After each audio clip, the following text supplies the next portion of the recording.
This is the story of a man who fell from grace, of a family torn apart by secrets too heavy to bear, and of a community left to pick up the pieces. It is a story of faith tested and broken, and of the fragile line between love and destruction. At the pulpit stood Pastor Philip Jackson, his rich baritone voice filling the sanctuary with words of hope and redemption. To the congregation, he was the epitome of a man blessed by God, successful, charismatic, and the proud father of 4 beautiful children. Little did they know that beneath the surface of this picture-perfect family lay a truth so devastating it would shatter lives and shock an entire community. As Pastor Philip's gaze swept over his flock, it lingered for a moment on his wife, Ellen, seated in the front row. Her serene smile betrayed nothing of the secrets she harbored, secrets that would soon unravel the very fabric of their lives. This is the story of how a man of God became a monster, how a pillar of the community fell from grace, and how a single revelation led to a horrific act that forever changed the landscape of a tight-knit Atlanta neighborhood. Philip Jackson had always seemed destined for greatness. Born into a family of preachers, he had taken to the pulpit like a fish to water. His father, the Venerable Reverend Isaiah Jackson, had led a church in Atlanta's West End neighborhood during the 1970s, a time of change and hope for the African American community. From a young age, Philip showed a natural talent for public speaking and an uncanny ability to connect with people. His warm brown eyes and easy smile put everyone at ease, and his words seemed to touch the very souls of those who listened. At just 25, Philip took over as lead pastor of Graceful Redemption upon his father's retirement. Under his leadership, the church flourished. The congregation grew, community outreach programs expanded, and Graceful Redemption became known as a beacon of hope in the neighborhood. Philip's personal life appeared equally blessed. At 28, he married Ellen Green, a beautiful and devoted woman who shared his passion for ministry. Within 6 years of their marriage, the Jackson family grew to include 4 children: Joshua, Caleb, Esther, and Ruth.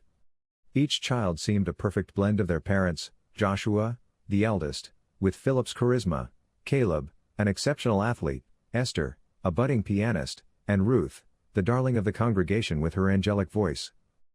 To the outside world, the Jacksons were the very picture of a blessed family. Their home, a beautiful Victorian-style house near the church, was always open to members of the congregation. Ellen was the perfect pastor's wife, supportive, deeply involved in church activities, and a loving mother. By the time Philip turned 40, he was at the height of his career. Graceful Redemption had grown to over 3,000 members, and the church had expanded its facilities to include a community center and school. Philip was a respected leader, not just spiritually but socially, advocating for justice and better schools in the neighborhood. There were even whispers of him running for political office. On Sundays, the Jackson family was a sight to behold. Philip, resplendent in his tailored suits, would greet parishioners at the church doors, Ellen by his side, and their 4 children lined up like stair steps. They seemed to have it all: a thriving ministry, a beautiful family, and the admiration of their community. But beneath the surface, cracks were beginning to form.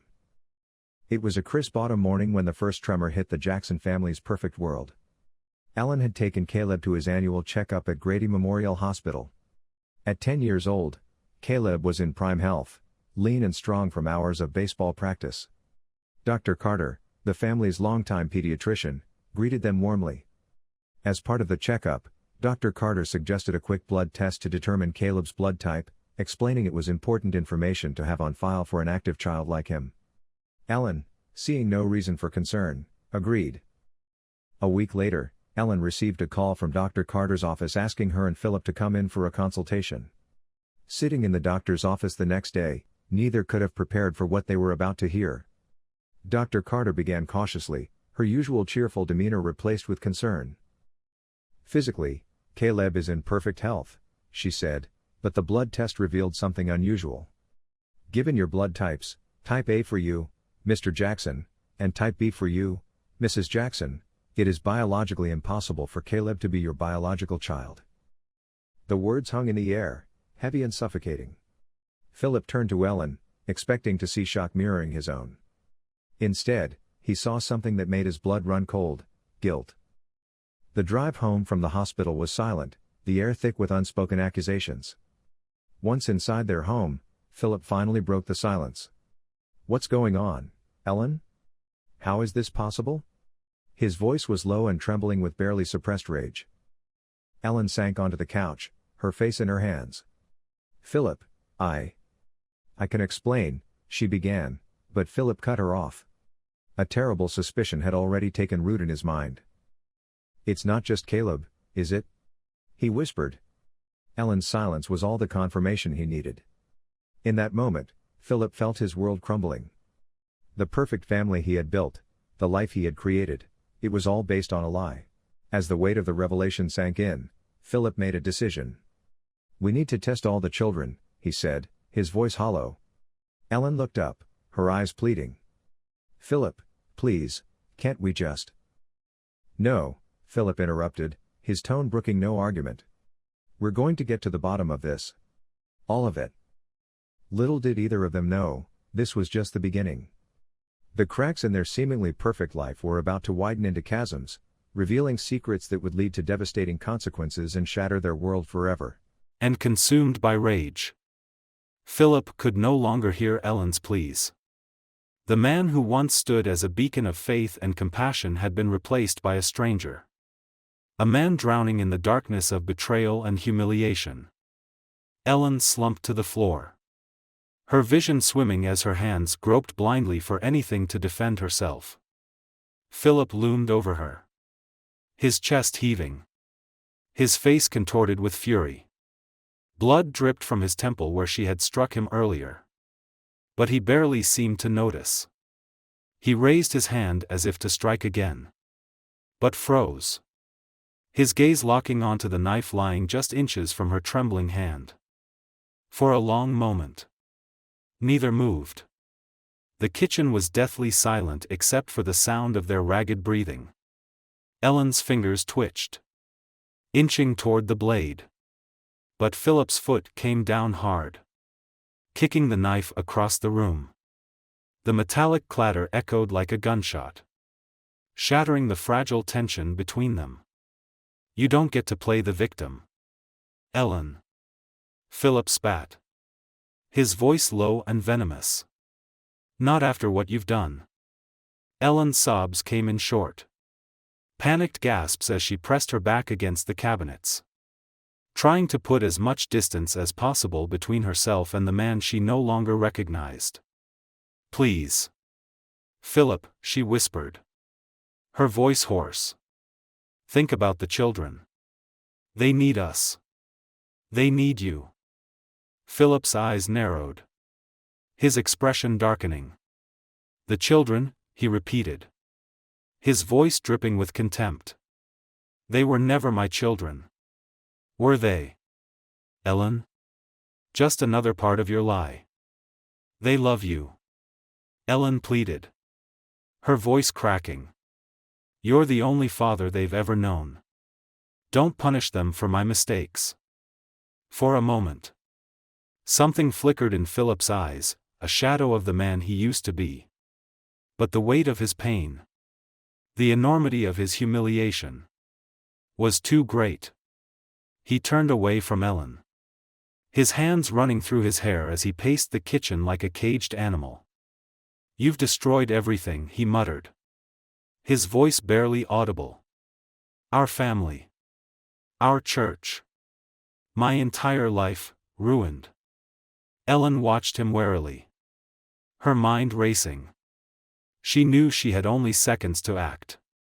Her eyes darted toward the phone on the far counter. But before she could make a move, Philip whirled around, his eyes blazing with renewed fury. No more lies, he growled, advancing toward her. No more running. You're going to pay for what you've done, Ellen. And God help me. I'll make sure of it.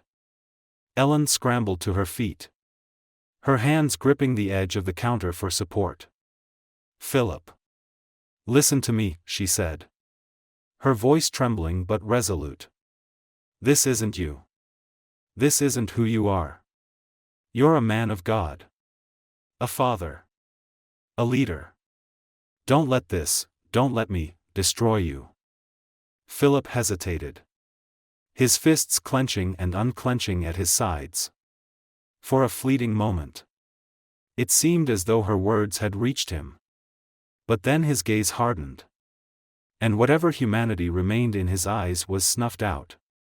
"It's too late for that," he said coldly. "You made your choice, Ellen. Now I'm making mine." The next moments unfolded in a blur of chaos and violence. Ellen lunged for the phone, her fingers brushing against it just as Philip grabbed her arm, wrenching her backward. She screamed, the sound raw and primal. But it was cut short as he slammed her against the wall, his hand closing around her throat once more. This time, there was no hesitation, no second-guessing. Philip's grip tightened, and Ellen's vision began to fade, the edges of her world dissolving into darkness. Somewhere in the distance, she thought she heard the sound of footsteps, the faint murmur of voices, neighbors, perhaps, alerted by the commotion. But for Ellen, it was too late. Her final thought, as her strength ebbed away, was of her children, their laughter, their smiles, the way they used to light up whenever Philip walked into the room. She had failed them, failed him, failed herself. The last thing she saw before the darkness claimed her was Philip's face, twisted with rage and grief. A man destroyed by the weight of betrayal and the depth of his own pain. When the police arrived minutes later, summoned by a frantic 911 call from a neighbor who had heard the sounds of a violent struggle, they found Philip Jackson sitting on the kitchen floor, cradling Ellen's lifeless body in his arms. His once pristine shirt was soaked with blood, his face streaked with tears. "She lied to me," he murmured, over and over, his voice hollow. "She lied to me." The scene that greeted the first responders was one of unspeakable tragedy. The man who had once been a pillar of the community, a beacon of faith and hope, was now a broken shell of himself, surrounded by the ruins of the life he had built. Philip Jackson was arrested on the spot, charged with second-degree murder. The news of Ellen's death and Philip's subsequent fall from grace sent shockwaves through the Atlanta community. Graceful Redemption, once a thriving church and symbol of hope, became a place of mourning and scandal. In the weeks and months that followed, the Jackson children were placed in the care of relatives, their lives forever altered by the events of that fateful night. The congregation struggled to reconcile the man they had admired and revered with the one who had committed such an unthinkable act. And as the trial of Philip Jackson began, the question on everyone's lips was the same. How could a man of God fall so far? The answer, perhaps, lay in the simple but devastating truth: even the strongest among us are not immune to the destructive power of betrayal, pain, and unchecked rage. As the early morning light stretched across the city, the scene outside the Jackson home grew heavier with each passing moment. Graceful Redemption Baptist Church, once a symbol of faith and hope, now stood as a silent backdrop to the unfolding tragedy. By mid-morning, news of Ellen Jackson's death and Philip Jackson's sudden disappearance had swept through Atlanta's West End neighborhood like wildfire. The community, once united under the Jackson family's leadership, found itself fractured by shock, disbelief, and unanswered questions. Deacon James Watkins, Philip's closest confidant and right-hand man at the church, stood outside the sanctuary, his face pale with grief. He stared at the growing crowd that had gathered at the church, their expressions ranging from heartbreak to outright confusion. Members of the congregation clutched hands, exchanged whispered prayers, and sought solace in one another's presence. But no words could soften the blow of what had transpired. "This can't be happening," James muttered under his breath. his hands trembling as he tried to process the incomprehensible news. He had worked alongside Philip for years. Had trusted him. Admired him. To think that the man he had looked up to, the man he had called a friend, might be capable of such violence was almost impossible to fathom. But the truth was undeniable. Ellen Jackson was gone. Brutally murdered in her own home. And Philip was nowhere to be found. At the Jackson residence, Detective Aisha Carter remained focused. As a seasoned investigator in the Atlanta Police Department's Homicide Division, she knew better than to let emotion cloud her judgment. But even for her, the gravity of this case was overwhelming. The pristine facade of the Jackson family had been shattered. And beneath it lay a web of lies, betrayal, and violence. "Do we have any leads on Pastor Jackson's whereabouts?" she asked one of the officers as the forensic team continued their meticulous work inside the house. "Not yet," the officer replied, flipping through his notes. "We've issued a bolo for him and his vehicle. But so far, no sightings. His phone is off.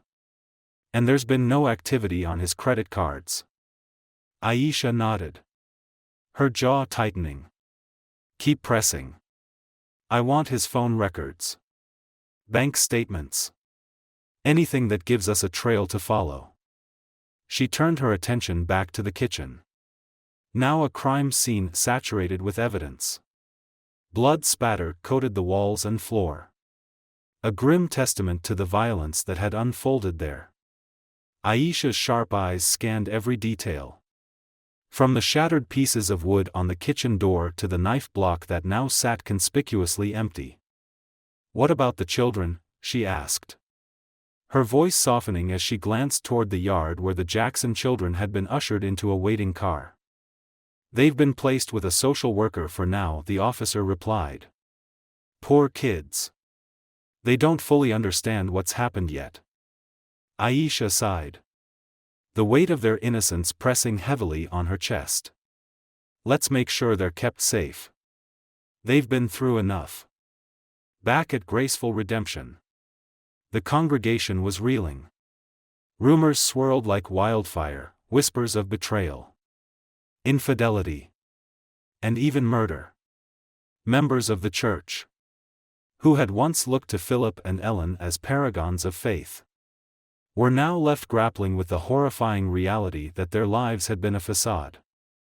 "I just don't believe it," said Marjorie Clark, a longtime member of the church. "Pastor Jackson was a good man. He loved his family. He loved this community." "But how do you explain Ellen?" another congregant countered, her voice low and shaky. "She's dead. And he's missing. That doesn't sound like a good man to me." James Watkins stepped forward, raising his hands to calm the murmurs. "We don't have all the facts yet," he said firmly, though his own voice wavered. "This is a time for prayer, not judgment. Let's trust the authorities to uncover the truth." But as the hours passed, the truth seemed more elusive than ever. News outlets began to pick up the story, plastering Philip Jackson's face across television screens and social media feeds. "Beloved pastor missing after wife's murder," the headlines blared. The speculation was relentless. Was Philip a victim, fleeing for his life? Or was he the perpetrator of the unthinkable? Meanwhile, Philip Jackson was on the move, driving through the back roads of Georgia. His hands gripped the steering wheel tightly, his knuckles white. His suit, once immaculate, was now rumpled and stained with blood. He had left his phone behind, knowing it could be used to track him. The money he had withdrawn from the family's joint account before the murder now sat in a duffel bag on the passenger seat, alongside a Bible and a loaded revolver. His mind raced, replaying the events of the previous night.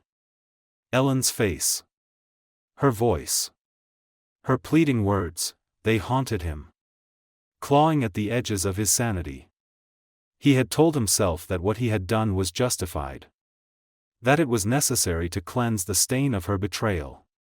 But as the adrenaline faded, the enormity of his actions began to set in. He wasn't just a man on the run. He was a man without a future. As the sun climbed higher, Detective Carter received the first real lead in the case. Surveillance footage from a gas station on the outskirts of Atlanta had captured Philip's car just hours after the murder. He had been alone, his face partially obscured by a baseball cap. But it was unmistakably him. "Get me everything we have on that gas station," Aisha ordered. "I want to know where he's headed." Within minutes, the investigation kicked into high gear. Roadblocks were set up along major highways, and officers were dispatched to neighboring towns. A manhunt was officially underway. But for Aisha, the stakes were more than just professional. She couldn't shake the image of the Jackson children, their tear-streaked faces etched into her memory. They deserved answers. They deserved justice. And she would stop at nothing to find it. As the day wore on, the story of the Jackson family tragedy spread far beyond Atlanta.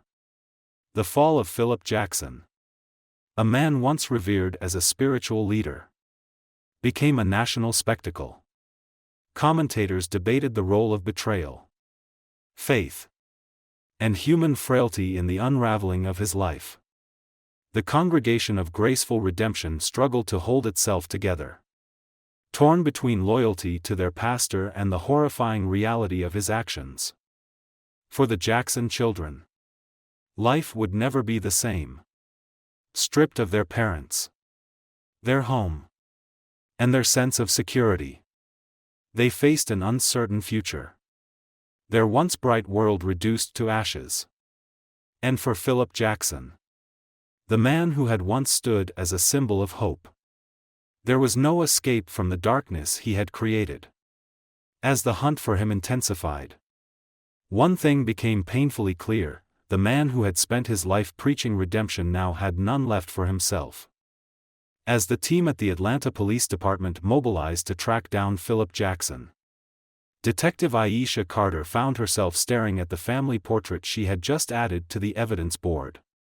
The image, once a symbol of perfection and unity, now seemed to mock the very ideals it represented. The smiles that once spoke of happiness now revealed cracks that had been there all along, hidden beneath layers of secrets and lies.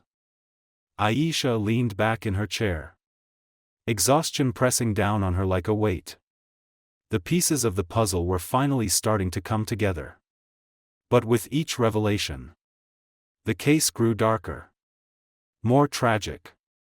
Ellen Jackson was dead, her children orphaned, and Philip Jackson, once the pride of the community, was now a fugitive.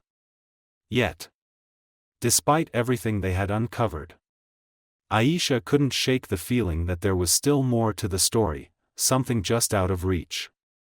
At Graceful Redemption Baptist Church, Deacon James Watkins stood at the pulpit, his heart heavy with the weight of the congregation's grief and confusion.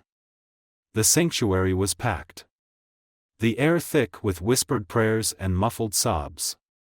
James cleared his throat, his voice trembling as he addressed the crowd. "Brothers and sisters," he began, gripping the edges of the podium as though it might steady him. "We are gathered here today in the shadow of a terrible tragedy. Ellen Jackson, a beloved member of our church and community, is no longer with us. Pastor Philip is missing. I wish I could offer you answers.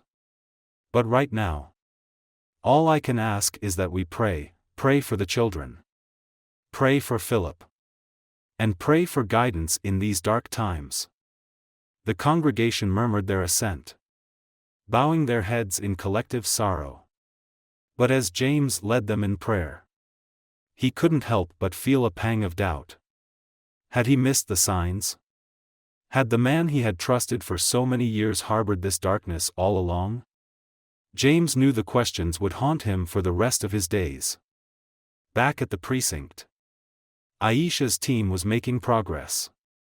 The calls Philip had made to Dr. Amelia Carter, combined with the financial records showing frequent ATM withdrawals near Grady Memorial Hospital, painted a clear picture of a man unraveling under the weight of betrayal. The revelation about the children's paternity had been the final blow, shattering Philip's carefully constructed world. "Detective Carter," Marcus Lee called out, holding a stack of documents. "We've got something."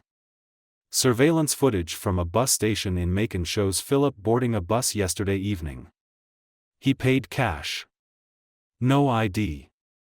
Aisha grabbed the file, scanning the grainy stills of Philip's figure, his face partially obscured by a baseball cap. "Where was the bus headed?" she asked, her voice sharp with urgency. "New Orleans," Marcus replied. "But it made several stops along the way. He could have gotten off anywhere." Aisha frowned, her mind racing. "Keep digging," she instructed. "Check all the stops along that route. Look for hotel bookings, car rentals, anything. He's trying to disappear, but he's bound to leave a trail." In a small motel room on the outskirts of Montgomery, Alabama, Philip Jackson sat on the edge of the bed, staring at the Bible in his lap. The once familiar words felt foreign now, their promises of redemption and grace ringing hollow in the face of what he had done. The blood on his hands, both literal and figurative, was a stain that no amount of prayer could wash away. Philip's thoughts drifted to his children, Joshua, Caleb, Esther, and Ruth. How would they remember him? As the father who had loved and raised them? Or as the man who had destroyed their family in a single night of rage? He ran a trembling hand through his hair, his mind racing with conflicting emotions. Part of him still believed he had been justified, that Ellen's betrayal had demanded retribution. But another part, a quieter, more broken part, knew the truth: he had crossed a line that could never be uncrossed. A knock at the door startled him, and for a moment, Philip's heart leapt into his throat. He approached cautiously, peering through the peephole. A man stood on the other side, his face shadowed by the brim of a hat. "Pastor Jackson," the man said, his voice low. "It's time." Philip hesitated, his hand hovering over the doorknob. He didn't recognize the man, but there was something in his tone that demanded attention. Slowly, Philip opened the door, unsure of what awaited him on the other side. Back in Atlanta, Aisha's investigation had uncovered another bombshell. As her team dug deeper into Philip's financial records, they discovered a series of payments made to a private investigator. The dates coincided with the time Philip had learned the truth about the children's paternity. What was he looking into? Aisha wondered aloud, flipping through the files. The answer came in the form of a handwritten note scrawled in the margins of one of the PI's reports: "Jeremiah Simons, confirmed father."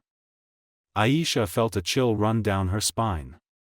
Jeremiah Simons wasn't just anyone, he was Philip's mentor, the senior pastor who had helped him rise to prominence within the church. The betrayal wasn't just personal, it was deeply intertwined with Philip's sense of identity and faith. The pieces were falling into place, but the picture they painted was one of unimaginable pain and betrayal. Philip hadn't just lost his family, he had lost his foundation, his faith, and his sense of self. It was no wonder he had snapped. But the question remained: where would he go now? And what would he do next? As the search for Philip Jackson continued, the congregation at Graceful Redemption struggled to pick up the pieces. Rumors and speculation ran rampant, dividing the once united community. Some clung to the belief that Philip had been framed or driven to the brink by forces beyond his control. Others saw him as a fallen leader, a man who had succumbed to his darkest impulses. James Watkins, standing in Philip's place as interim leader, felt the weight of the congregation's expectations pressing down on him. "We must remember," he told them during a Sunday service, "that even in the darkest times, God's light can guide us.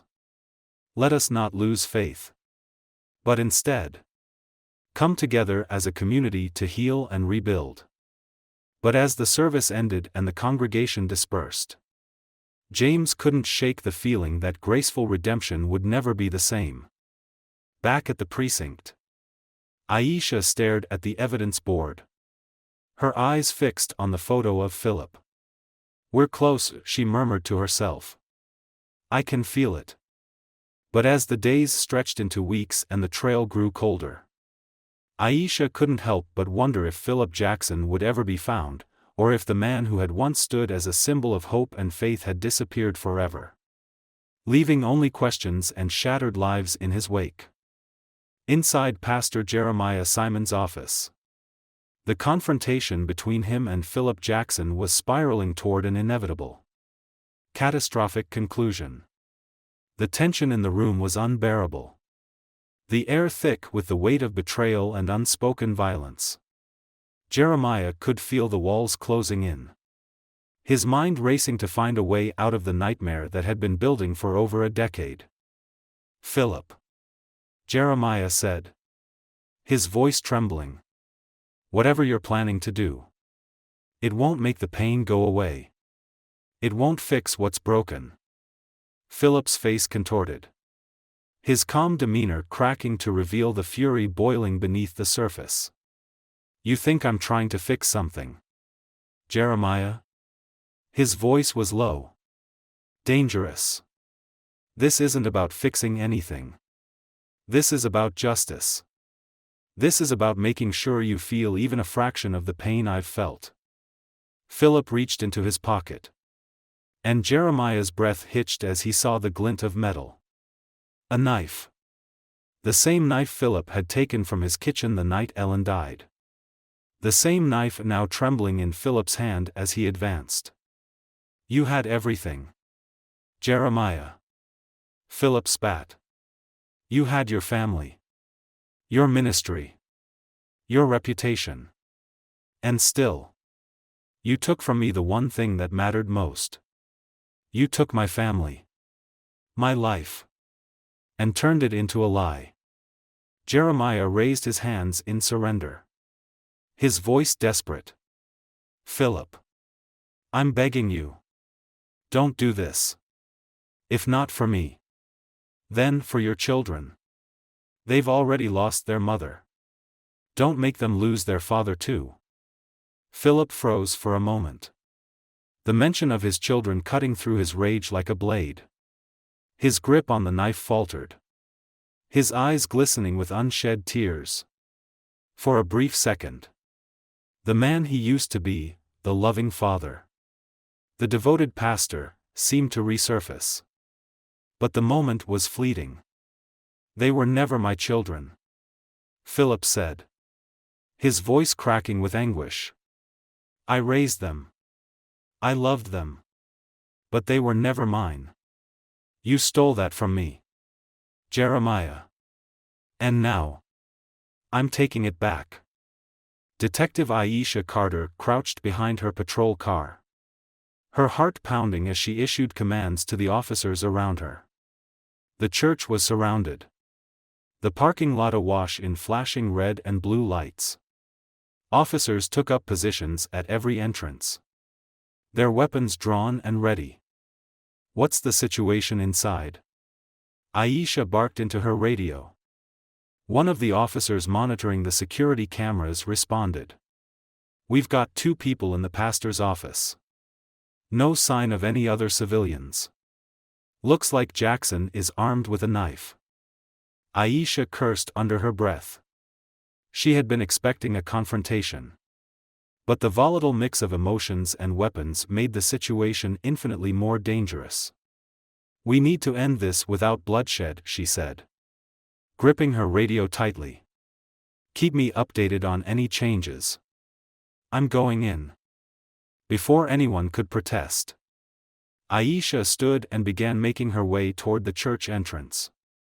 Her years of experience had taught her that situations like this could escalate in the blink of an eye. If she didn't act quickly, there was a very real chance that Jeremiah, or even Philip, wouldn't make it out alive. Jeremiah watched as Philip paced the room, the knife glinting ominously in his hand. His own hands trembled as he gripped the edge of his desk, his mind racing for a way to defuse the situation. "Philip," he said carefully, his voice low and steady. "Think about Ellen. Would she have wanted this? Would she have wanted you to throw your life away?" Philip froze, his jaw tightening. "Don't you dare say her name," he hissed. "You don't get to talk about her. You don't get to act like you cared." "I did care," Jeremiah said, his voice breaking. "I cared about her. And I care about you. I made a mistake. Philip, a terrible mistake, but I never stopped caring about you." Philip let out a bitter laugh, the sound filled with disbelief. "You cared about me? Is that why you slept with my wife? Is that why you let me raise your children, knowing they were never mine?" Jeremiah had no answer. The silence stretched between them, heavy and suffocating, until it was broken by the sound of a voice echoing through the church's PA system. "Philip Jackson. This is Detective Aisha Carter with the Atlanta Police Department. We know you're inside. We know you're armed. Please, let's end this peacefully. Come out, and we can talk." Philip's head snapped toward the sound, his eyes narrowing. "They found me," he muttered, almost to himself. "Of course. They found me." Jeremiah saw his chance. "Philip, listen to her," he urged. "You can still walk away from this. It's not too late." But Philip shook his head, a sad, bitter smile tugging at his lips. "It's already too late, Jeremiah. It's been too late for a long time." Aisha entered the church cautiously, her gun drawn as she moved through the empty halls. She could hear Philip's voice coming from the pastor's office, low and strained, interspersed with Jeremiah's trembling responses. As she approached the door, she took a deep breath, steadying herself for what she might find on the other side. "Philip," she called out, her voice firm but calm. "It's Detective Carter. I just want to talk." Inside, Philip turned toward the door, his grip tightening on the knife. "There's nothing to talk about," he called back. "It's over." "It doesn't have to be," Aisha said, keeping her voice steady. "I know you're hurting, Philip. I know you've been betrayed in ways most people can't even imagine. But this isn't the way to fix it." Philip hesitated, his eyes flicking between Aisha and Jeremiah. The rage that had consumed him was beginning to waver, replaced by exhaustion and despair. "Philip," Aisha continued, taking a cautious step forward, "you're a man of God. You've spent your life helping people, guiding them, showing them the power of forgiveness. Show that same forgiveness to yourself." Tears welled up in Philip's eyes, his grip on the knife loosening. For a moment, it seemed as though her words had reached him. But then his gaze fell on Jeremiah, and the rage flared back to life. "You don't understand," Philip said, his voice breaking. "He took everything from me, before anyone could react. Philip raised the knife and lunged toward Jeremiah. Aisha moved in an instant, her training kicking in as she fired a single shot. The sound echoed through the office. And Philip froze, the knife falling from his hand as he crumpled to the floor. The paramedics arrived within minutes, stabilizing Philip before rushing him to the hospital. Jeremiah sat slumped in his chair, his face pale and his hands trembling as he tried to process what had just happened. Outside, Aisha stood with her team, the weight of the day pressing heavily on her shoulders. She had done what she had to do, but the victory felt hollow. The Jackson family was shattered, their community left to pick up the pieces of a tragedy that would haunt them for years to come. As the sun set over Atlanta, Aisha looked up at the darkening sky, her heart heavy with the knowledge that there were no winners in this story, only survivors.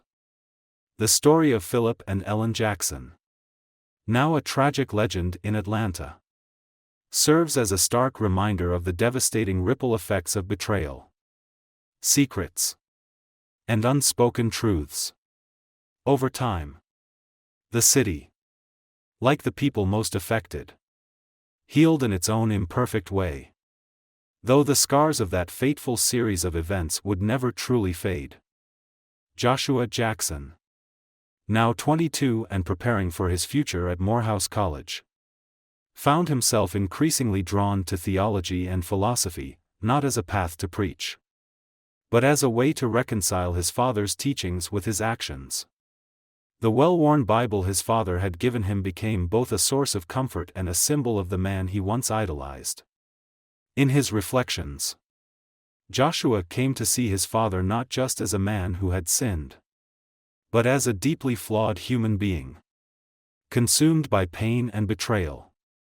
He spoke often at college events and local forums about the importance of honesty and accountability, becoming a quiet force for change in the community. "My father taught me that faith could move mountains," he often said. "What he didn't teach me was that faith without truth can crumble them just as quickly." Caleb, Esther, and Ruth, now teenagers on the cusp of adulthood, flourished under the care of their Aunt Sarah. Caleb, always the athlete, earned a scholarship to play baseball at a local university. Esther channeled her pain into music, her piano performances garnering acclaim as she pursued a career as a composer. Ruth, the youngest, with her angelic voice, found peace in helping others, volunteering at shelters and hospitals while dreaming of becoming a social worker. Despite their successes, the weight of their past lingered. Family dinners often ended with quiet moments of reflection, their conversations dotted with memories of their parents, both the good and the bad. Yet, through Sarah's unwavering love and their shared resilience, they began to build a new legacy, one rooted in love and truth rather than secrets and lies. Detective Aisha Carter, the woman who had been at the forefront of the Jackson investigation, found herself profoundly changed by the case. The image of Philip Jackson's final moments, his whispered plea for forgiveness, haunted her. It wasn't guilt she carried, but a lingering sense of failure, of what might have been if the signs had been seen earlier, if intervention had come before the breaking point. Aisha used those lessons to fuel her work, dedicating herself to early intervention in cases of domestic and familial conflict. She worked tirelessly to ensure that families in crisis received the help they needed before tragedy struck, often citing the Jackson family in her talks with colleagues and community leaders. Her work earned her respect and accolades, but the weight of her experiences never left her. Late at night, as she reviewed case files, her thoughts often drifted back to that fateful day in Pastor Simon's office, wondering if she could have done more. Pastor Jeremiah Simons, the man whose actions had set so much of this tragedy into motion, resigned from his position at New Life Community Church and stepped away from public ministry entirely. The guilt he carried was a heavy burden. But he sought to atone in whatever ways he could. He began working with families in crisis, counseling those struggling with infidelity, trust, and forgiveness. Jeremiah's voice, once powerful and commanding from the pulpit, became softer, more reflective. He often spoke of his own failures, using his story as a cautionary tale to help others avoid the mistakes he had made. Though he never forgave himself fully, his work brought solace to those he helped. And perhaps, in small measures, to himself. Every evening, he lit a candle for Philip and Ellen, praying that wherever they were, they had found the peace that had eluded them in life. The once thriving Graceful Redemption Baptist Church, now a symbol of scandal and tragedy, was eventually sold and converted into a community center. It became a place of healing, offering counseling services, youth programs, and workshops for families. In its halls, laughter and hope slowly replaced the echoes of betrayal and loss. For the congregation, the journey to forgiveness was long and difficult. Some turned to other churches, while others struggled with their faith, questioning how such a tragedy could have unfolded within their own community. Yet, over time, many found solace in the idea that even in the darkest moments, there is room for growth and renewal. In the quiet corner of Oakland Cemetery, Philip and Ellen Jackson were buried side by side. Their headstones, simple and unadorned, bore the words, "Forgiven but not forgotten." Visitors often left flowers or prayers, some seeking closure, others simply reflecting on the fragility of trust and the enduring power of forgiveness. As Atlanta's skyline glittered against the night, the story of the Jackson family faded into the annals of history, becoming a whispered cautionary tale. Yet, for those who had lived it, the lessons remained clear: secrets and lies, no matter how carefully buried, have the power to destroy. But in the ashes of that destruction, there is always the possibility of renewal, if one is willing to seek it. For Joshua, Caleb, Esther, and Ruth, the story of their parents would always be a part of them, a shadow that shaped their lives. But as they grew, they learned that the choices they made, the love they gave, the truth they told, had the power to build something new, something better. And so, even as the scars of betrayal lingered, the Jackson family found their own kind of redemption, one small step at a time.